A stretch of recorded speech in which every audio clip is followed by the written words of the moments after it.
আজকে আমি করব লেমন রাইস। এই জন্য আমি 1 প্লেট পরিমাণ ভাত নিয়ে নিয়েছি। কড়াইতে 2 টেবিল চামচ সয়াবিন তেল দিয়ে দিব। তেলটা গরম হয়ে গেলে আমি এর ভিতরে 1 চা চামচ পরিমাণ কালো সরিষা, 1 চা চামচ পরিমাণ খেসারির ডাল, 1 চা চামচ পরিমাণ মুগ ডাল, 2টো শুকনো মরিচ দিয়ে দিব। এই সময় আমার চুলার জালটা থাকবে একদম লো হিটে। লো হিটে আমি এগুলো ভেজে নিয়ে নেব।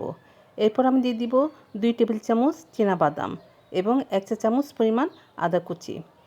আমি লো হিটে ভাজতে থাকব।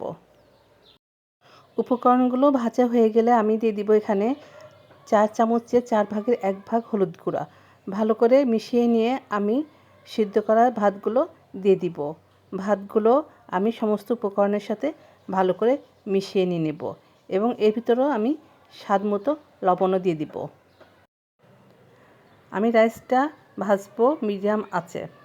সমস্ত উপকরণ ভালো মতো মেশানো হয়ে গেলে আমি চুলার জালটা নিভিয়ে দিব।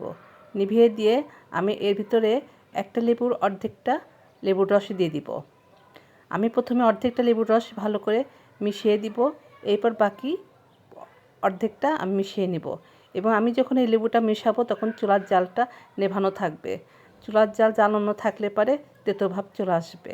এই জন্য এই পাতিলেবুর রসটা মেশাতে হবে চুলার জাল নিভিয়ে।